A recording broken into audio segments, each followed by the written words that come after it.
তিনি বলেছেন যে প্রতিদিনই এলাকার সমস্যা নিয়ে ৭১ বিডিতে প্রশ্ন করছি, সুযোগ পাচ্ছি না। এলাকায় আমার খুবই বদনাম হচ্ছে, আজও আমার নাম আছে। তো অনেক সিরিয়াল ব্রেক করে তাকে একটা সুযোগ দিতে চাই যাতে তার সুনাম তিনি পুনরুদ্ধার করতে পারেন। সাইফুল আলম, ঢাকা 12।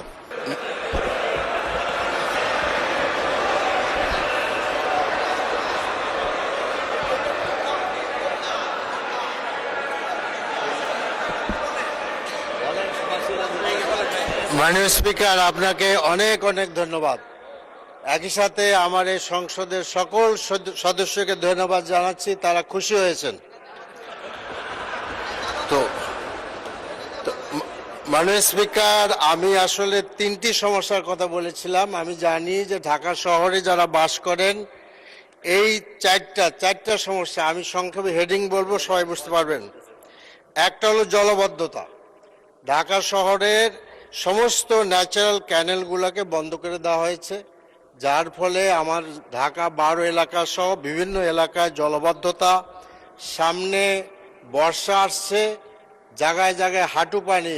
মাননীয় স্পিকার, 27 নম্বরও পানি জমে, এই বিজয় সরণিতেও পানি জমে। তেমনি বসুন্ধরার যে সামনের পান্থপথ, এই পান্থপথের উত্তর পাশে একটা ক্যানেল ছিল ন্যাচারাল, এটা বন্ধ করে দিয়ে এখানে মার্কেট করা হয়েছে, যার ফলে পান্থপথের উত্তর দিকের যে এরিয়াটা আবাসিক এলাকায়, এখানে বর্ষাকালে হাঁটু পানি জমে যায়।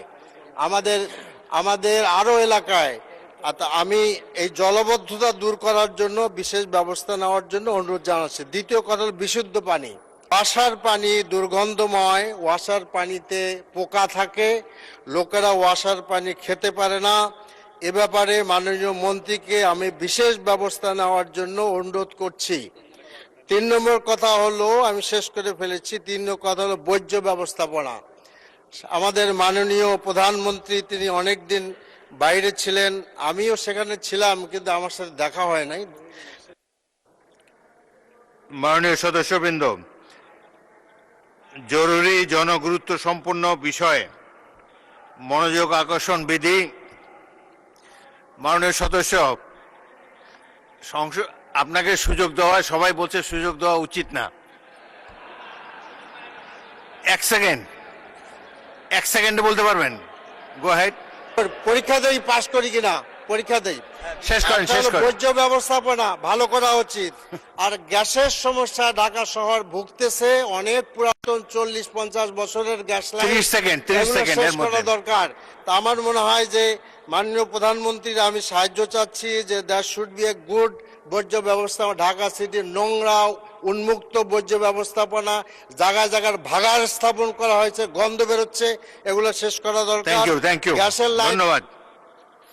ধন্যবাদ মাননীয় সদস্য।